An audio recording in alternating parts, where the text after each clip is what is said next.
Halo sahabat Gen, Assalamualaikum warahmatullahi wabarakatuh. Di video kali ini kita akan membahas kunci jawaban biologi kelas 11 bab 3 pada tugas uji pemahaman pada halaman 159 sampai 160 di buku biologi kurikulum merdeka pegangan kalian.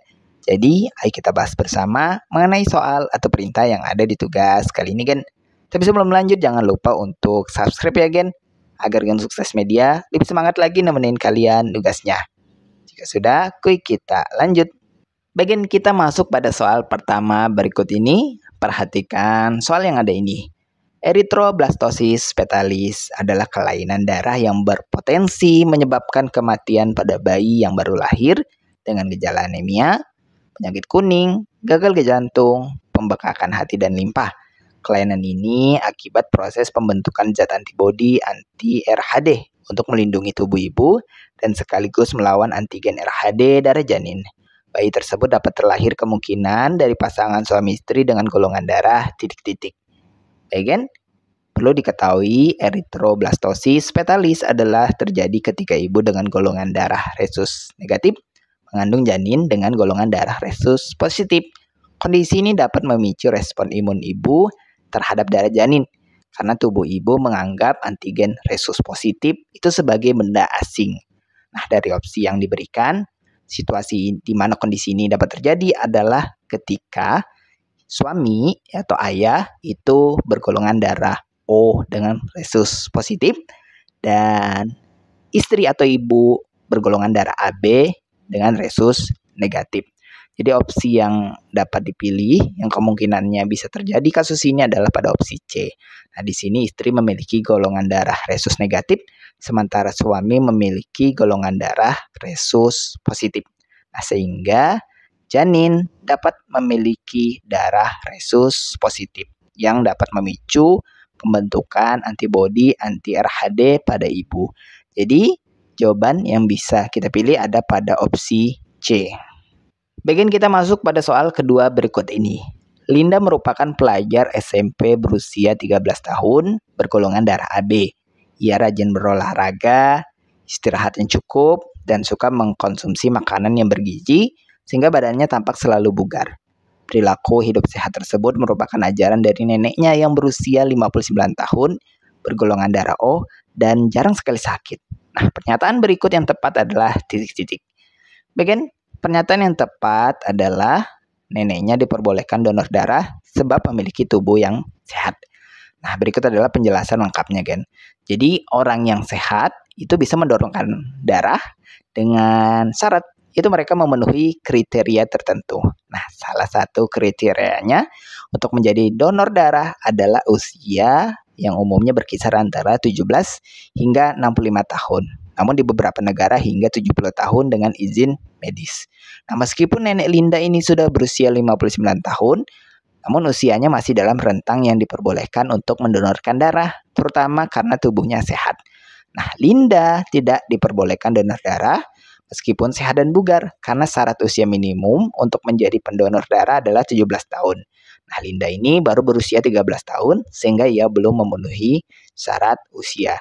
Jadi kalau ada opsi yang menyebutkan nenek tidak bisa donor, kemudian Linda bisa donor, itu kita bisa abaikan. Namun dalam soal ini, opsi yang tepat bisa kita pilih adalah neneknya diperbolehkan donor darah sebab memiliki tubuh yang sehat.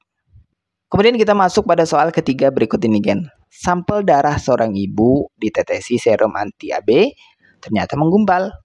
Namun ketika ditetesi serum anti-B, darah tidak menggumpal. Nah, golongan darah siswa tersebut adalah titik-titik. Bagian dari hasil tes yang diberikan, itu untuk serum anti-AB menyebabkan darah menggumpal. Ini menunjukkan bahwa darah mengandung antigen A atau B. Namun, ketika serum anti-B tidak menyebabkan darah menggumpal, ini berarti tidak ada antigen B dalam darah tersebut. Nah, jadi darah tersebut memiliki antigen A, tetapi tidak memiliki antigen B, yang menunjukkan golongan darahnya adalah A. Jadi jawaban yang benar adalah pada opsi A, golongan darah A. Bagian kita lanjut pada soal keempat berikut ini. Perhatikan tabel hasil reaksi uji golongan darah terhadap beberapa orang berikut. Jadi kalian bisa lihat tabel yang ada ini, yang mana ada 6 orang yang kalian bisa analisis jenis golongan darah mereka. Nah, berdasarkan data dalam tabel, jika Mira menderita thalassemia, temannya yang diperbolehkan mendonorkan darah adalah titik-titik. Bagian berdasarkan hasil uji golongan darah dari tabel yang diberikan, kalian bisa lihat golongan darah masing-masing orang tersebut yang ada di samping tabel ini, Gen. Sudah Gen sukses berikan analisisnya.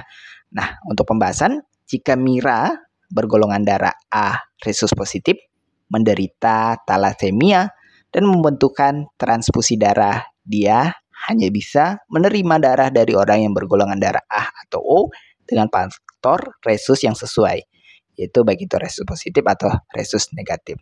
Nah, golongan darah A, Mira dapat menerima darah dari Amir, yaitu A dan resus negatif. Ya, karena Amir itu golongan darahnya A dan resusnya negatif. Kemudian dari golongan darah O, Mira juga dapat menerima darah dari Dina. Dina memiliki golongan darah O dengan resus negatif.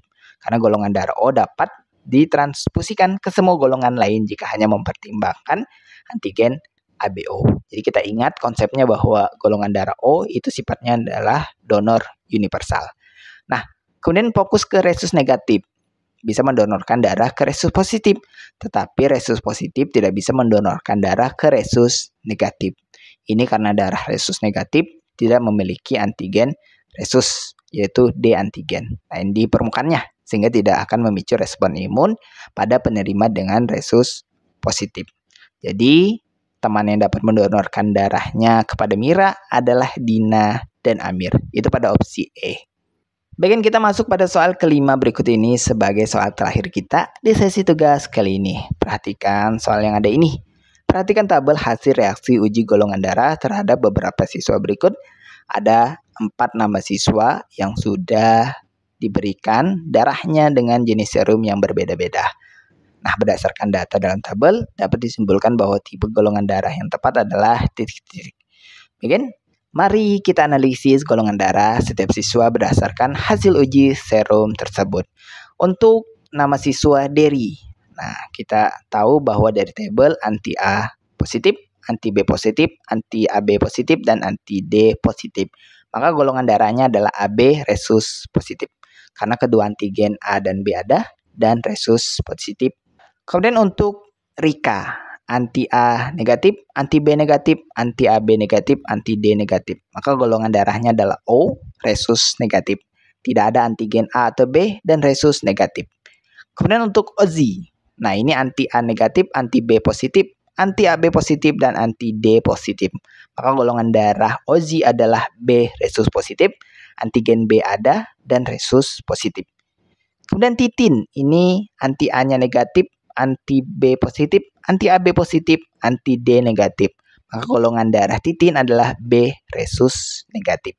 Antigen B ada, namun resusnya negatif. Jadi jawaban yang tepat untuk analisisnya adalah yaitu pada opsi C, Dery AB resus positif dan Ozi B resus positif. Nah, itulah pembahasan sekilas kita untuk kunci jawaban biologi kelas 11 bab 3 pada sesi tugas uji pemahaman pada halaman 159 sampai 160 di buku pegangan biologi kurikulum Merdeka. Terima kasih karena telah menonton video ini sampai habis, Gen. Jika dirasa video kali ini bermanfaat, jangan lupa untuk like dan subscribe ya, Gen. Sampai jumpa di video berikutnya dan wassalamualaikum warahmatullahi wabarakatuh.